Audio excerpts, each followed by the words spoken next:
The weight of concrete. The air inside a Texas prison unit does not move.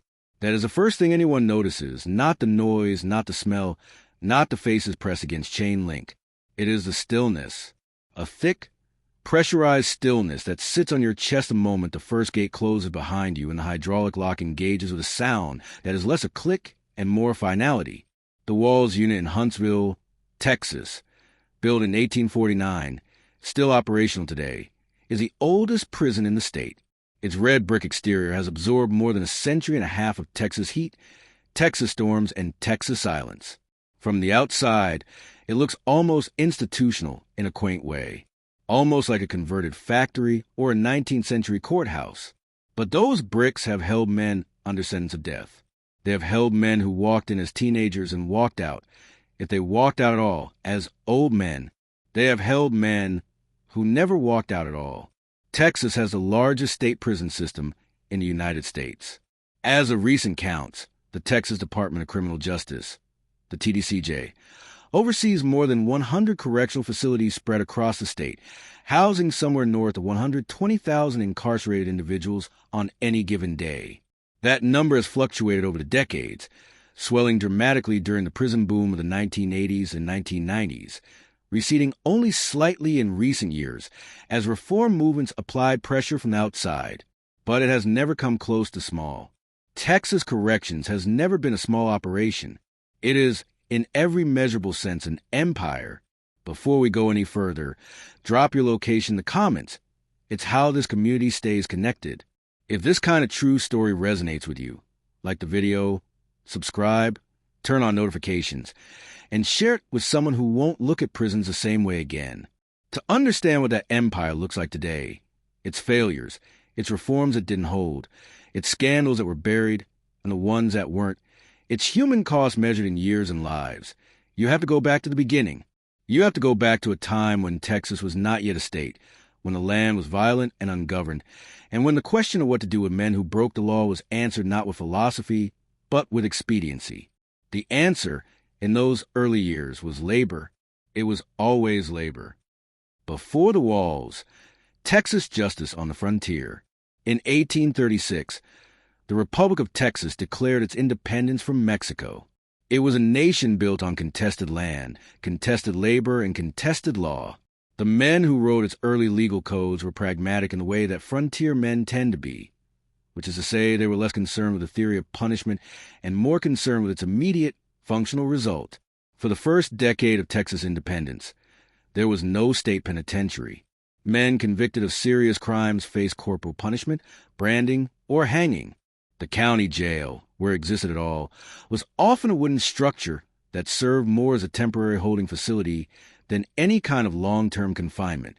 The idea of locking a man away for years, feeding him, housing him, supervising him at public expense, was considered by many early Texas legislators to be an absurdity, an expense the young republic simply could not afford, and more importantly, one that its culture did not easily accept.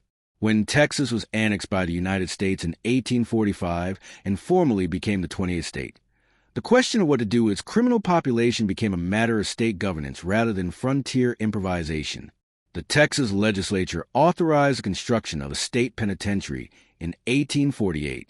The site selected was Huntsville, a small town in the piney woods of East Texas, chosen partly for its geography, partly for the available labor supply, and partly because a state penitentiary, counterintuitively, brought commerce and employment to whatever town hosted it. Construction on what would become the Walls unit began in 1849.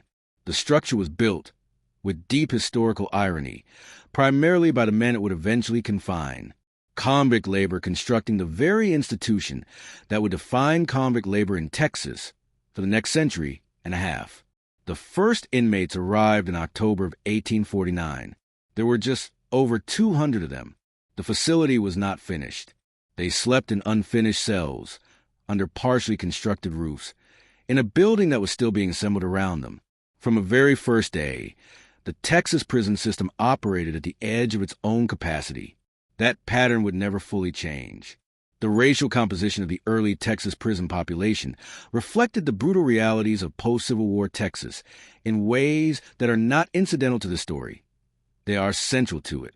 before the Civil War, enslaved black Texans were not typically imprisoned in the state penitentiary for crimes. Enslavers preferred to handle discipline privately, outside of state systems, because imprisonment would have temporarily removed an enslaved person from labor. After emancipation in 1865, the legal landscape shifted dramatically. Within a few years of the war's end, the population of the Walls unit had transformed. Black Texans, many of them newly freed, many of them targeted under newly enacted black codes that criminalized vagrancy, loitering, and contract violations, made up a substantial majority of the incarcerated population. This was not coincidence. It was policy. The convict lease system, which Texas adopted formally in 1871, was a mechanism through which this transformation became profitable. Under convict leasing, the state of Texas essentially rented its prisoners to private individuals and corporations in exchange for fees paid to the state treasury. The leaseholder was responsible for housing, feeding, and supervising the convicts, and in exchange, received their labor essentially for free. The industries that benefited were not modest ones. Railroad construction across the expanding Texas frontier relied heavily on lease convict labor. Plantation agriculture in East Texas, particularly cotton, continued under the system in ways that bore uncomfortable resemblance to the institution it had nominally replaced. Sugar production along the Brazos River bottom, timber operations in the piney woods, and eventually the construction of public infrastructure across the state, all of it built on the labor of men who had been convicted of crimes, many of them minor, and then effectively leased into conditions that contemporary observers sometimes described in terms that left very little room for euphemism.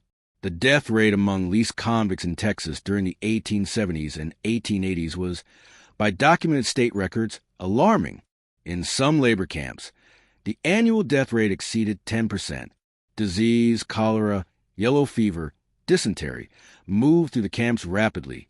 Medical care was minimal to non-existent. Men who were injured in the course of their labor were frequently left without treatment until they either recovered on their own or did not recover at all. State inspectors who visited the camps filed reports. Some of those reports survive. They described men housed in wooden structures barely adequate for livestock. They described men working in waist-deep water in the Brazos River bottom, cutting timber, laying track, harvesting crops, in conditions that produced physical deterioration at a rate that the state's own records documented, but its legislature, for many years, declined to act upon. Because the convict lease system was profitable, it generated revenue for the state at a time when the state needed revenue. It generated labor for industries at a time when those industries needed labor and were not inclined to pay market wages for it.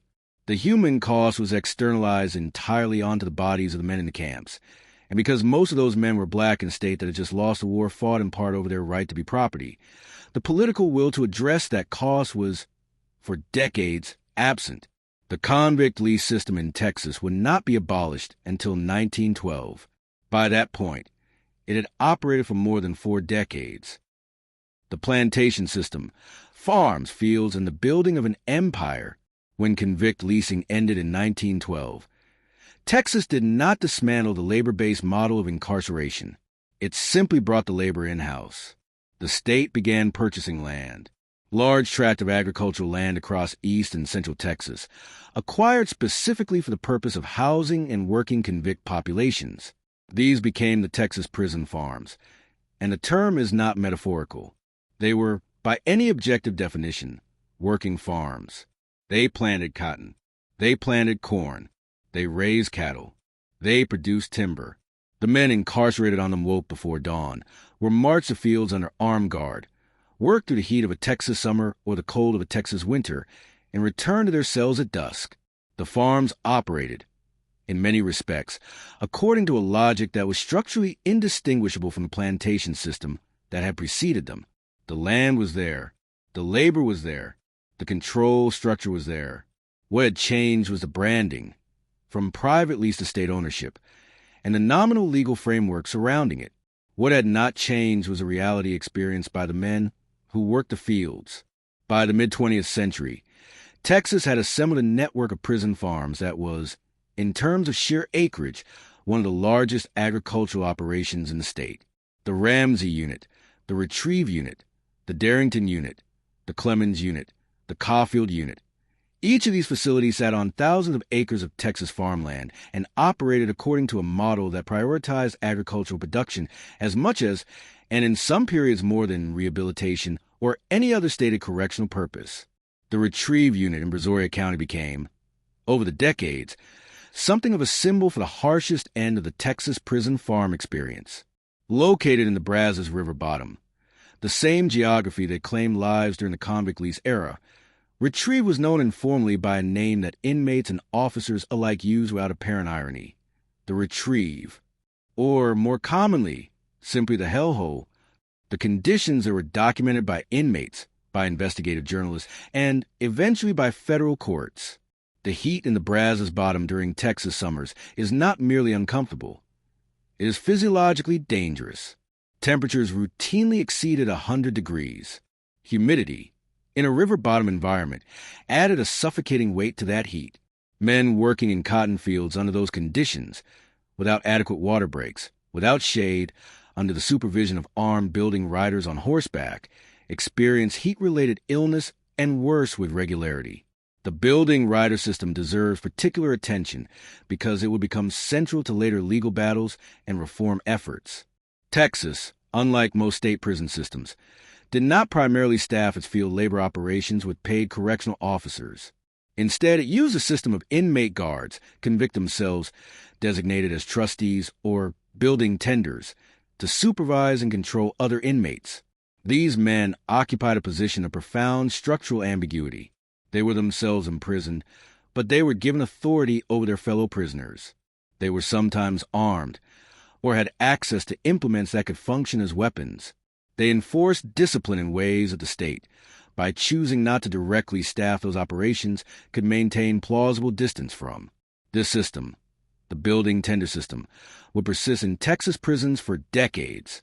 It was, in the language of later court findings, a system that created a power structure among inmates that the state both enabled and exploited, while maintaining official ignorance of its most violent expressions. The use of inmate trustees to control other inmates was not unique to Texas, but Texas developed it to a degree of institutional sophistication that distinguished the state system from others.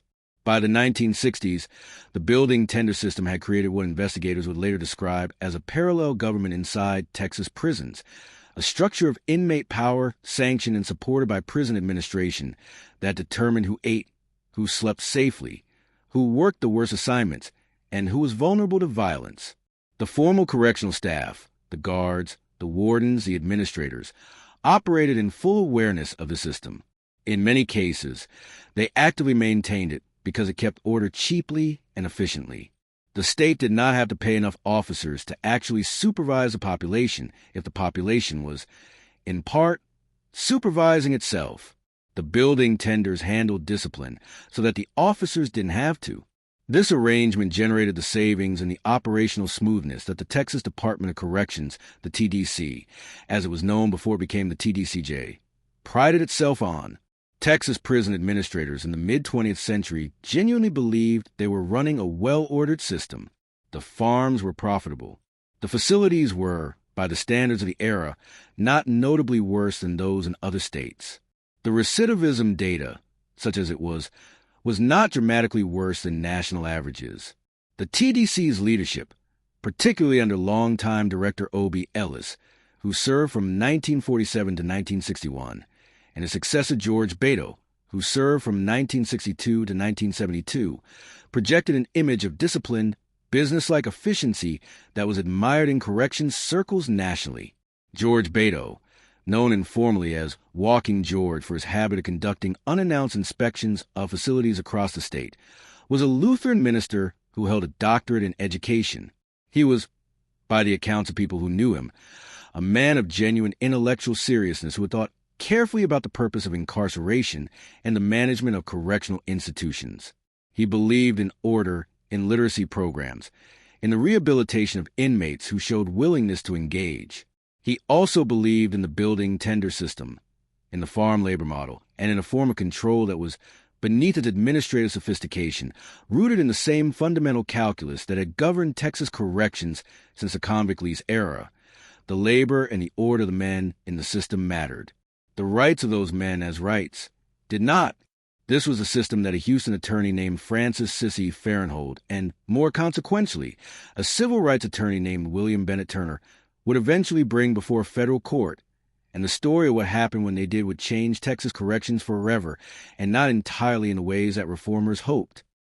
Ruiz v. Estelle, the lawsuit that shook an empire. In 1972, a man named David Ruiz was serving time in the Texas Department of Corrections. He was not a sympathetic figure in the conventional sense.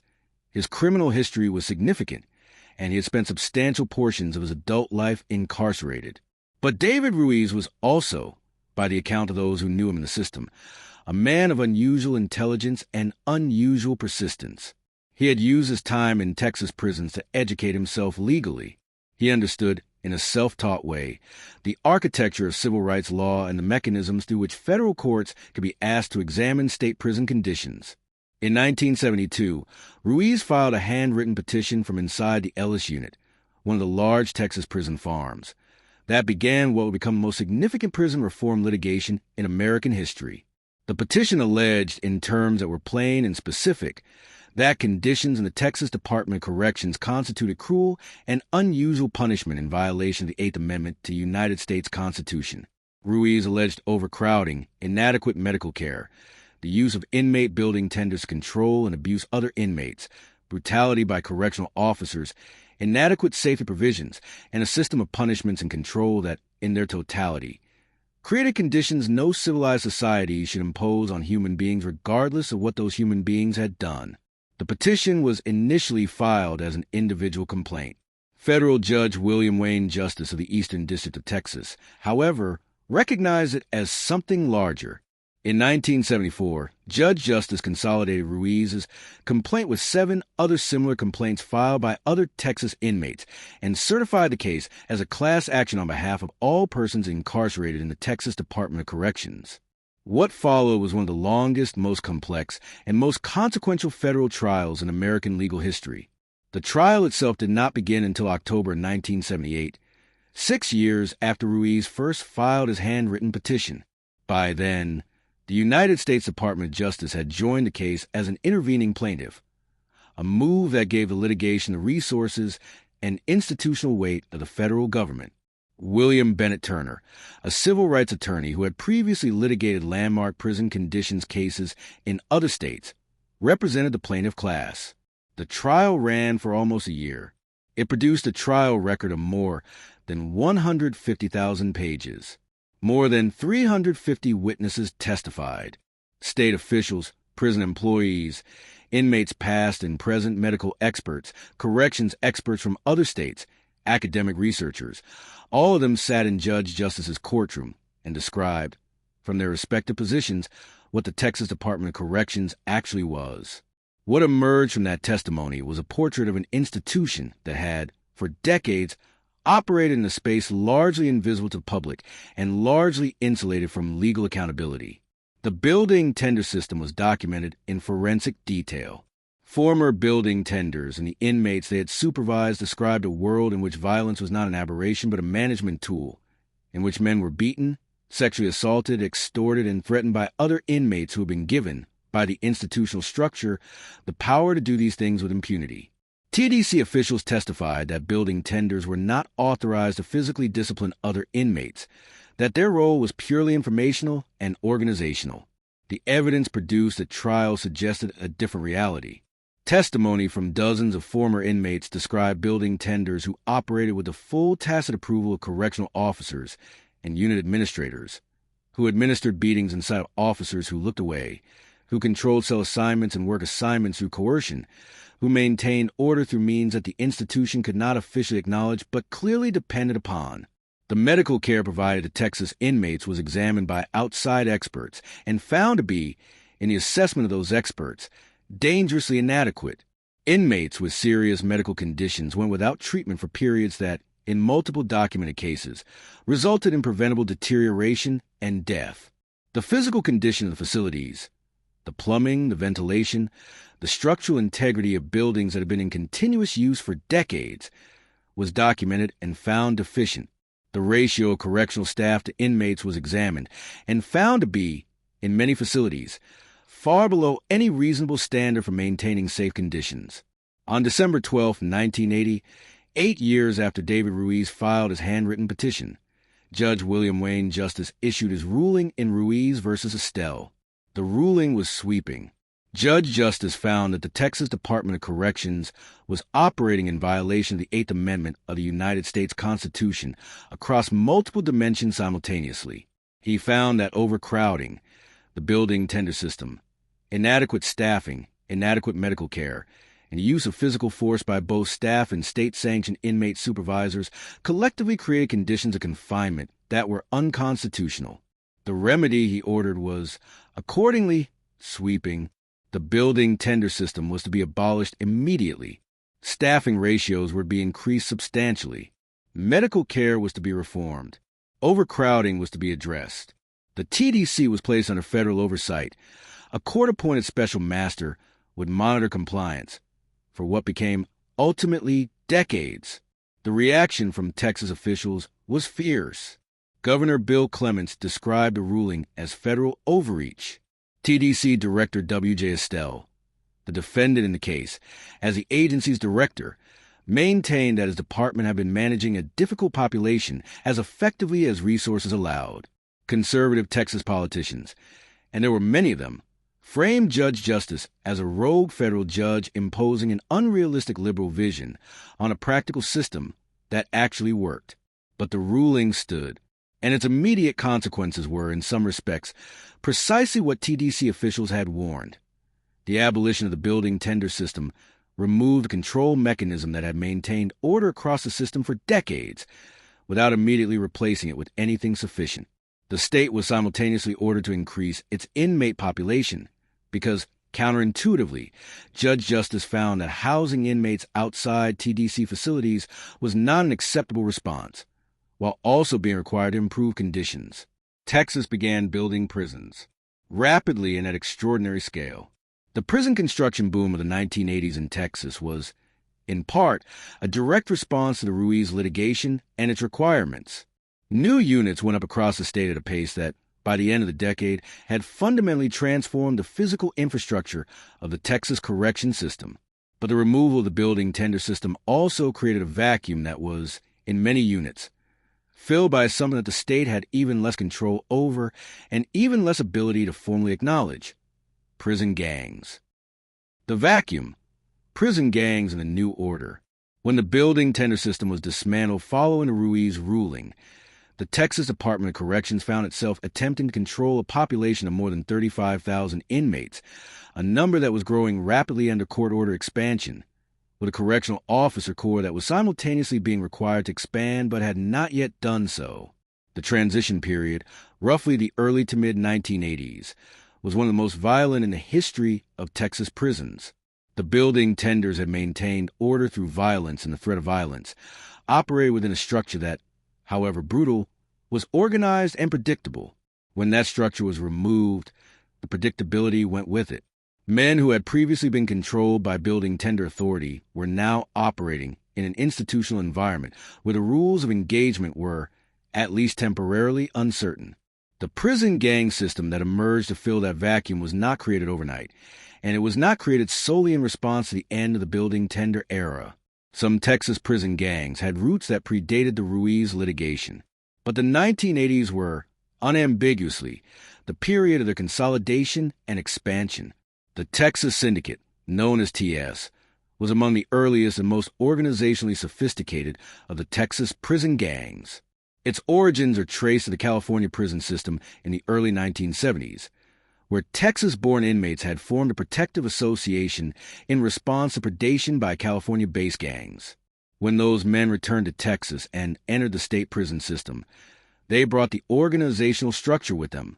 By the early 1980s, the Texas Syndicate had established a presence in multiple Texas prison units and was operating according to a hierarchical structure: president, vice president, regional captains, soldiers. That was, in organizational terms, more sophisticated than the management structures of many legitimate small businesses.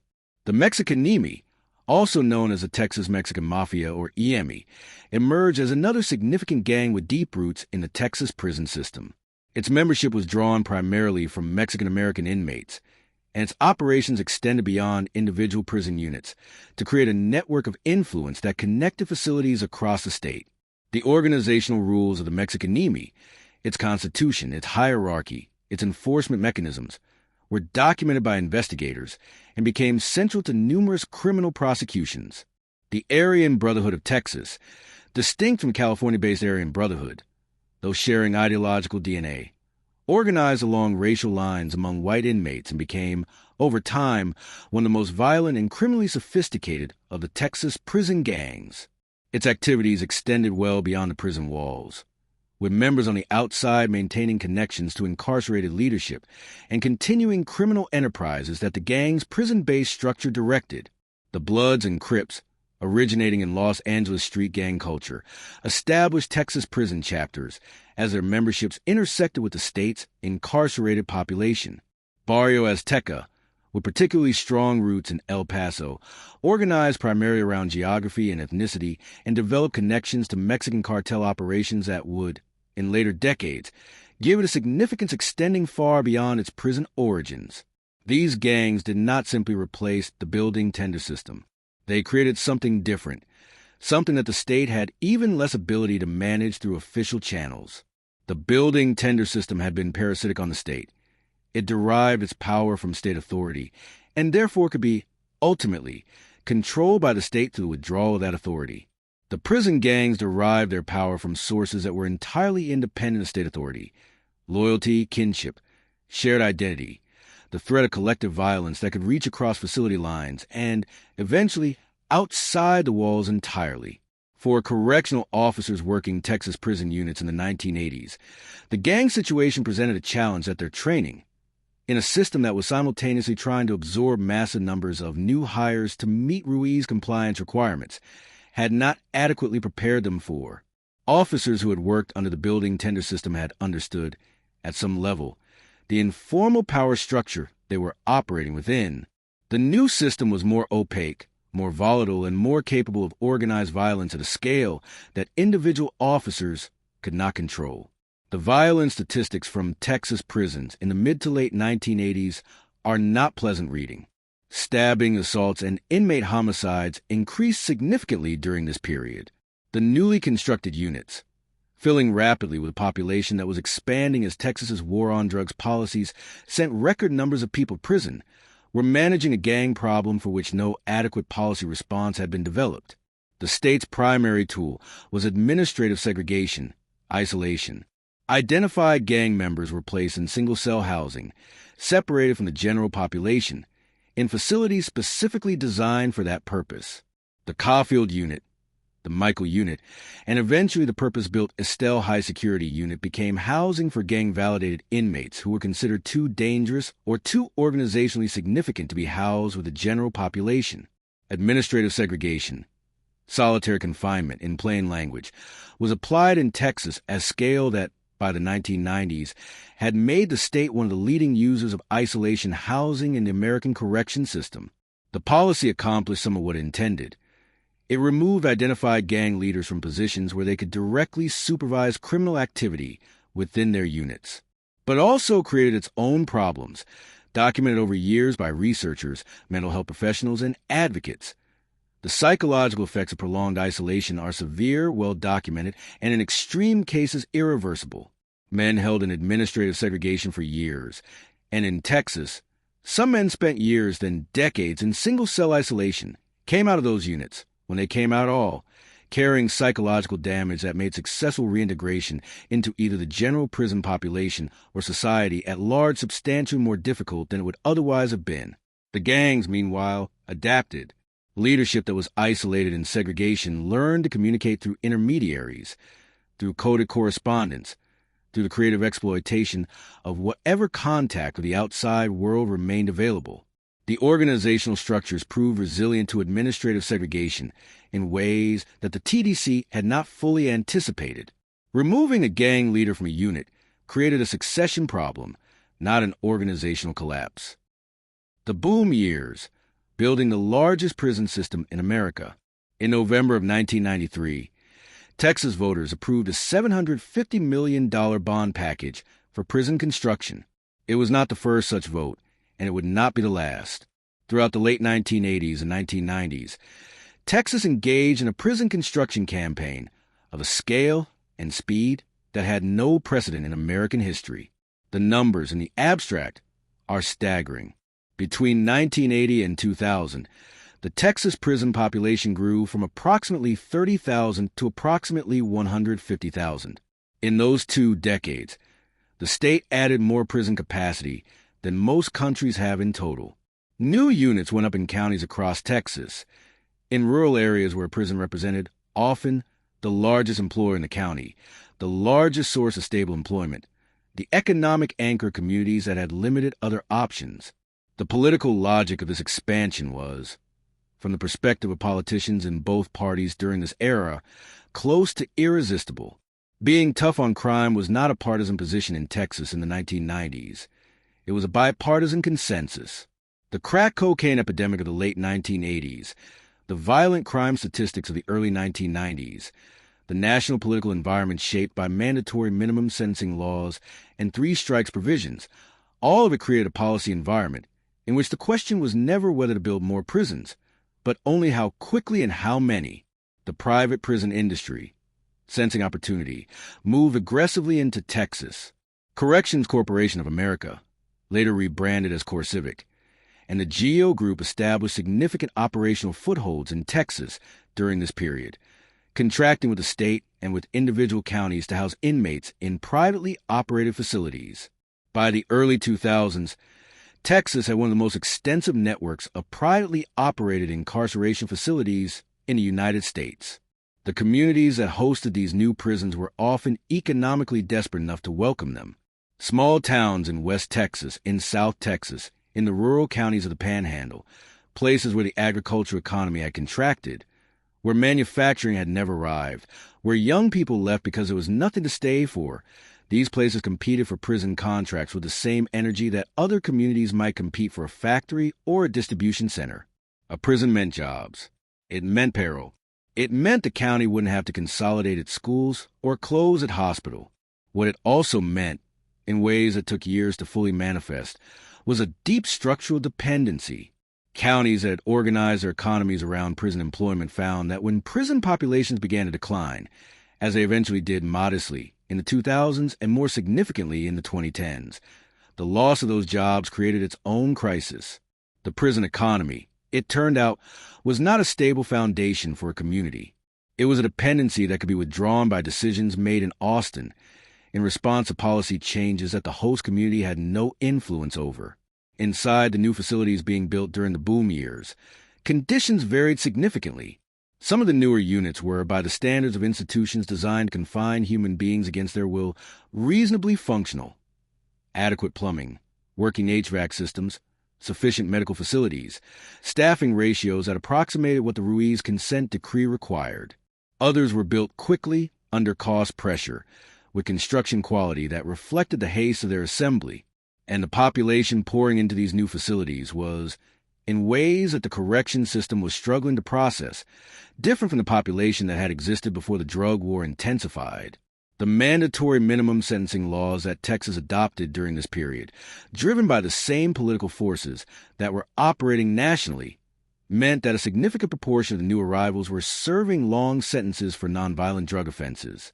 Men who, in an earlier era, might have received probation or shorter sentences were now entering a system designed for violent offenders and gang members, living alongside those populations, learning the social norms and survival strategies that those populations had developed. The educational and vocational programming that had existed in Texas prisons, that had been a genuine, if modest, component of the system under directors like George Beto, was squeezed out by the simple arithmetic of expansion. When you are adding tens of thousands of inmates to a system that cannot hire staff fast enough to maintain safety ratios, the programming budget is the first thing to go. The counselors, the teachers, the vocational instructors, their positions were funded at levels that could not keep pace with the population growth. By the mid-1990s, Texas prisons were, in many units, primarily warehouses. Men arrived, they were housed, they served their time, and they left, or they didn't leave, if their sentences were long enough. The intervening years, in many cases, consisted primarily of survival, learning the social landscape of a given unit, navigating gang affiliations, joining, avoiding, or managing the consequences of neither, working the jobs that kept the facility running, kitchen, laundry, grounds, finding whatever small moments of education or connection were available, waiting. Inside the walls, daily life and the architecture of control. A day inside a Texas prison unit, a large general population unit, housing perhaps 2,000 to 3,000 men, begins before the sun. At some units, the first count of the day happens at 2 o'clock in the morning. Correctional officers move through the housing areas, verifying that every inmate is present and accounted for. This count, and the subsequent counts that occur throughout the day at regular intervals, 4 to 6 times daily in most units, are the foundational rhythm of prison life. Everything else is organized around them. A count that comes up short triggers a lockdown. A lockdown means no movement, no programs, no meals in the dining hall. It means everyone waits until the discrepancy is resolved, which can take minutes or hours depending on the circumstances. The morning count clears, and the day begins to move.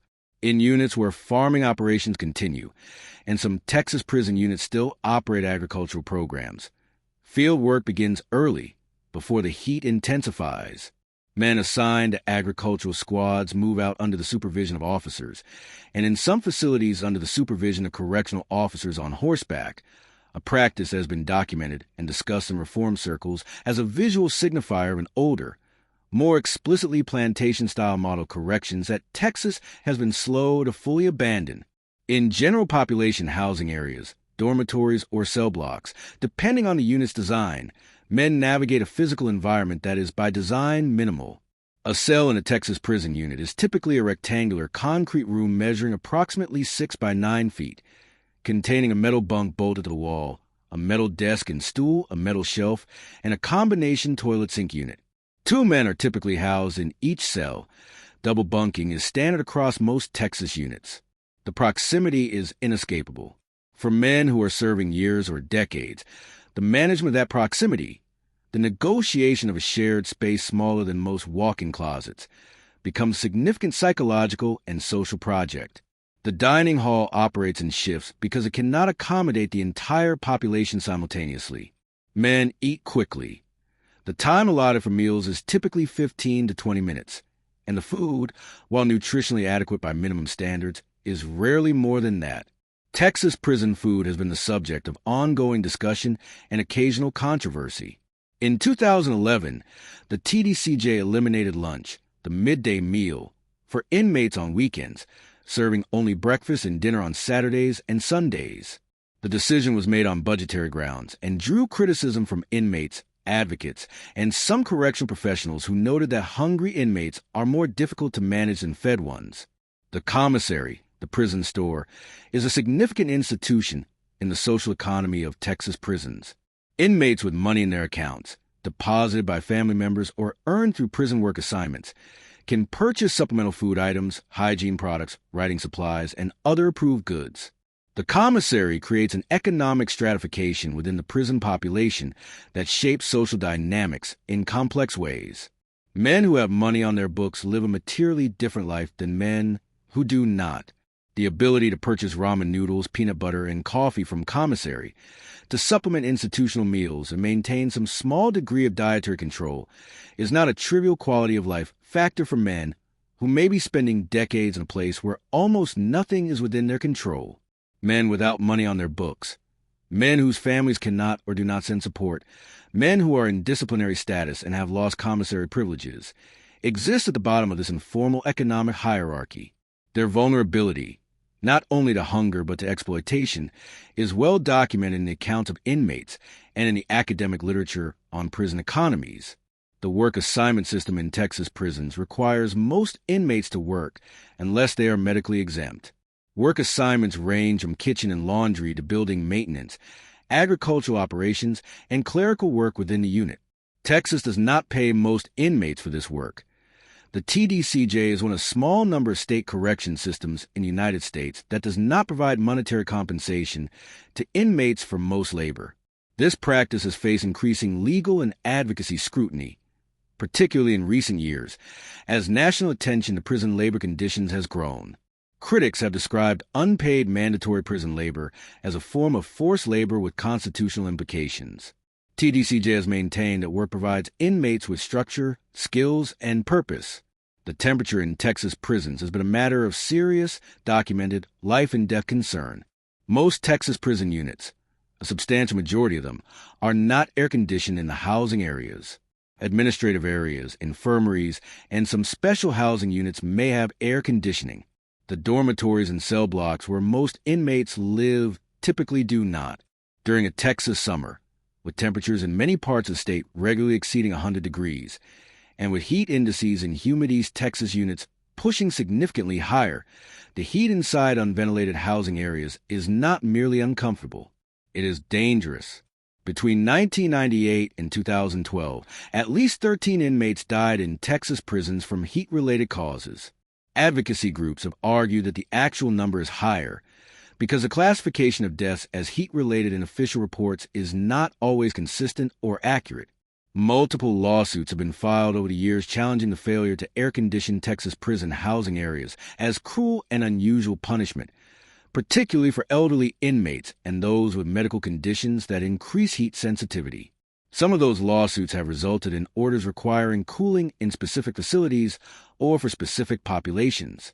The broader question of whether the state has a constitutional obligation to air condition its prisons has moved to federal courts over a period of years without definitive resolution. In 2021 and 2022, as Texas experienced record heat events, the issue returned prominently to public attention.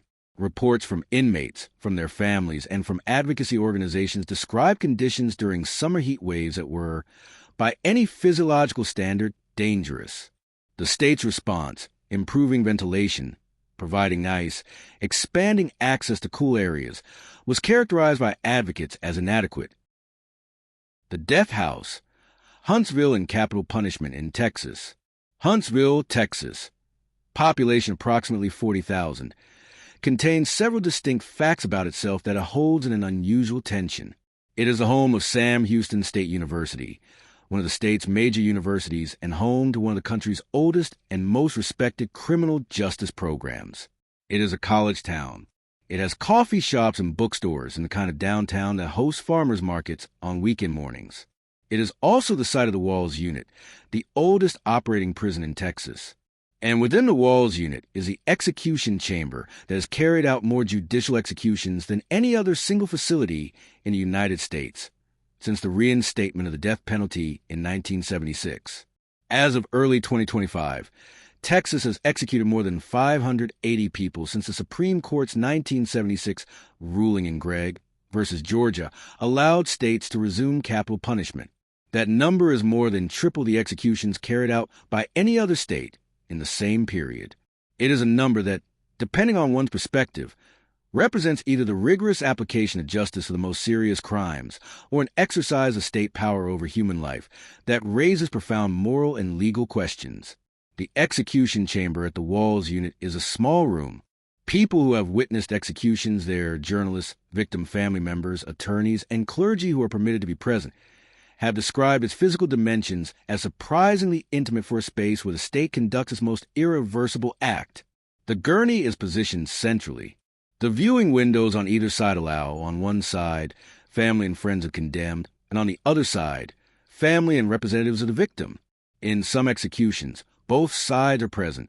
In others, one or both sides are empty. The lethal injection protocol that Texas uses has evolved over time, in response to legal challenges and in response to national changes in the availability of execution drugs. The supply chain for lethal injection drugs has become, over the past decade, a matter of significant legal and political complexity. Pharmaceutical companies, many of them European manufacturers, have objected to their products being used for executions and have taken steps to prevent it. Texas, like other states, has adapted by modifying its protocols and, in some periods, by declining to fully disclose the sources of its execution drugs, a secrecy that has itself been the subject of litigation. The cases that have moved through Texas's death row, formerly housed at the Polunsky Unit in Livingston, about 45 miles from Huntsville, where condemned men, are held in single-cell housing, include some of the most scrutinized capital cases in American legal history. The case of Cameron Todd Willingham was executed by Texas in 2004 for the deaths of his 3 young daughters in a house fire in Corsicana in 1991. Willingham maintained his innocence until his death. Following his execution, independent investigators, including a nationally recognized fire investigation expert commissioned by the Innocence Project, examined the physical evidence from the fire and concluded that the forensic evidence that had been used to determine the fire was arson was scientifically unreliable by contemporary standards.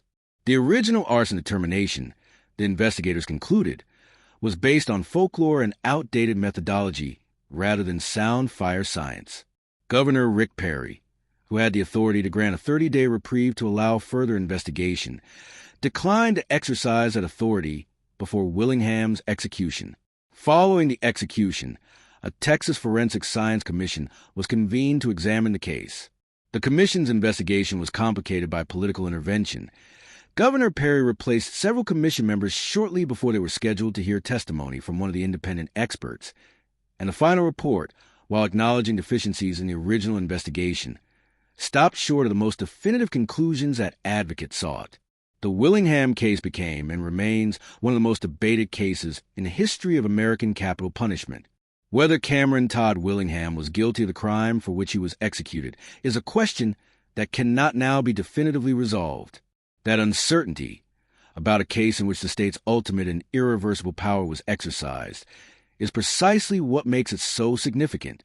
Texas death row has also been the site of cases that raise questions not about factual guilt, but about the application of the death penalty to individuals whose culpability, mental capacity, or age at the time of the crime complicated straightforward moral judgments.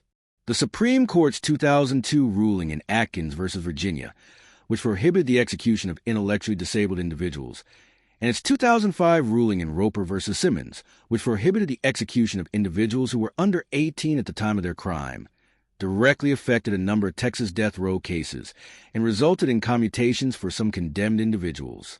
The question of what intellectual disability means in the context of capital punishment, how it is defined, who makes that determination, and what standard of evidence applies, has been litigated in Texas courts for years following Atkins.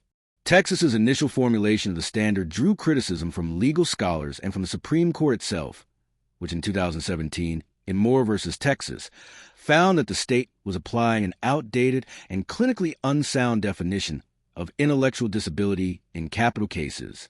The sheer number of executions that Texas has carried out, the regularity of them, in some periods running to a dozen or more per year, has meant that they receive less individual attention in capital cases in states where executions are rare.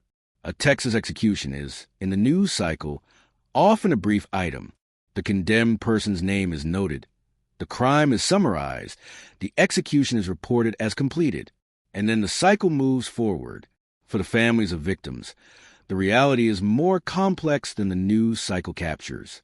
Some families report that the execution provided a form of closure. Others report that it did not. That the end of the legal process, far from resolving their grief, simply removed the structured attention that the legal system had provided as a framework for living with what had happened to their loved one.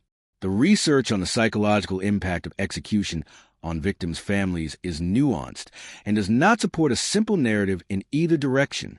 For the staff who work at the execution chamber, the officers who are part of the execution team, the warden who presides, the medical staff who are involved in the lethal injection process, the work carries a psychological weight that is only beginning to receive serious institutional attention.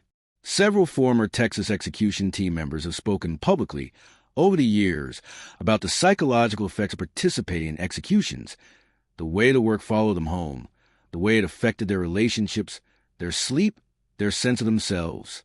The Walls unit in Huntsville continues to carry out executions. As of 2024, Texas remains the most active execution state in the country, though the pace has slowed somewhat from the peak years of the late 1990s and early 2000s. Death sentences being handed down have declined nationally, including in Texas, as juries have become somewhat less willing to impose the ultimate penalty, and as the exonerations produced by DNA evidence and reinvestigation have introduced uncertainty into public confidence in capital convictions. The death house, as it is called, remains operational. The gurney is there. What remains? Texas Corrections today, the Texas Department of Criminal Justice, as it exists today, is an institution carrying the accumulated weight of everything that precedes this moment in this story. Its 104 facilities, ranging from the historic Walls Unit in Huntsville to modern maximum security complexes in West Texas, to the psychiatric units and substance abuse treatment facilities that represent more recent additions to its portfolio, house, as of the most recent available counts, approximately 124,000 people. That population is more than 80% male. It is disproportionately black and Hispanic by a margin that reflects and cannot be separated from the racial history of the institution and the society that created it. The agency employs approximately 37,000 people. In many of the counties where its facilities are located, it remains the largest employer. The economic interdependency between Texas corrections and rural Texas communities, a relationship that the prison boom of the 1980s and 1990s created and deepened, means that the political economy of the institution has stakeholders whose interests are not, by any straightforward accounting, aligned with the interests of the people incarcerated within it. The TDCJ's current leadership operates under a set of pressures that are, in some respects, different from those of previous eras. The reform movement has produced legislative changes that require the agency to do more than warehouse inmates, that require investment in rehabilitation, in education, in reentry preparation, in mental health treatment. The federal court oversight that began with Ruiz, while reduced from its peak, has not entirely concluded. The ongoing litigation over heat, over mental health, over specific conditions in specific facilities, means that the agency is simultaneously subject to judicial oversight and legislative accountability and public scrutiny in ways that its earlier iterations were not. The gang intelligence function of the TDCJ, the Security Threat Group Management Program, as it is formally called, tracks identified gang members across the system, monitors their communications, manages their housing assignments, and works with law enforcement on the outside to address criminal enterprises that originate from within Texas facilities. This work is ongoing and, by the account of those involved in it, never fully resolved. The gangs adapt. The intelligence function adapts. The equilibrium shifts but is never stable. The death penalty, politically, remains more secure in Texas than in most other states. Public support for capital punishment in Texas has declined from its peaks, consistent with national trends, but remains higher than the national average. The legal infrastructure around capital punishment, the courts, the attorneys, the advocacy organizations on both sides, continues to generate an ongoing flow of cases, appeals, and occasional exonerations that keep the moral and legal questions surrounding the practice in active public discourse. The COVID-19 pandemic, beginning in 2020, tested Texas prisons in ways that revealed, with unusual clarity, the vulnerabilities of the system, the density of prison housing, the inadequacy of medical infrastructure, the difficulty of implementing infection control in environments not designed for it. All of these produced outbreaks in Texas prison facilities that, at their worst, resulted in significant numbers of inmate and staff infections and deaths. The agency's management of the pandemic, the decisions about which facilities to prioritize, how to implement isolation of infected inmates, how to manage staff safety, was the subject of criticism from both inside and outside the institution. The pandemic also raised, with particular force, questions about who is housed in Texas prisons and what justification there is for continuing to house them there. Elderly inmates, inmates with chronic medical conditions, people serving long sentences for nonviolent offenses. These populations were identified by advocates as presenting both elevated health risk and a case for early release that the pandemic context made more urgent. The state released some people early, under existing compassionate release provisions, but the scale of those releases was, by the assessment of advocates, far smaller than the situation warranted. As Texas approaches the mid-2020s, the conversations that have always existed around its prison system, about cost, about effectiveness, about humanity, about justice, continue.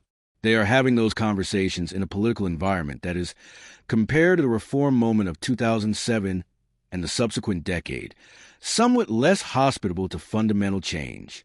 The political rhetoric around crime has hardened in recent years, Nationally and in Texas, the progressive prosecutorial movement, which had produced reform-oriented district attorneys in Houston and Dallas, among other Texas cities, has faced backlash and, in some cases, legislative preemption. The physical infrastructure of the Texas prison system is aging. Facilities built during construction boom of the 1990s are now decades old. Maintenance costs are substantial. The units built quickly and cheaply during that period are showing their age in ways that produce both operational difficulties and additional conditions claims. The question of what to build, what to repair, what to close, and what to transform is a question that the state has navigated with imperfect information and competing political pressures. Inside those facilities right now are more than 124,000 human beings. Some of them have committed acts of terrible violence. Some of them have committed offenses that, in other states or in other eras, would have resulted in probation rather than incarceration. Many of them have histories of trauma, poverty, inadequate education, mental illness, and substance use that are not incidental to how they arrived in those facilities. All of them are living through days that are structured by the institution that holds them, waking at the times they are told to wake, eating what they're given to eat, working where they are assigned to work, sleeping when the lights decide it is time. The Walls unit in Huntsville still stands. Its red brick still absorbs the Texas heat.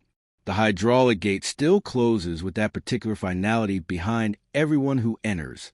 The count still happens multiple times a day, every day, as it has happened since 1849. The empire persists. What it becomes next is, in part, a choice about resources, about values, about what a society believes it owes the people it confines and to the people those people have harmed. It is a choice that Texas has been making, in one form or another, for nearly 2 centuries. That choice continues.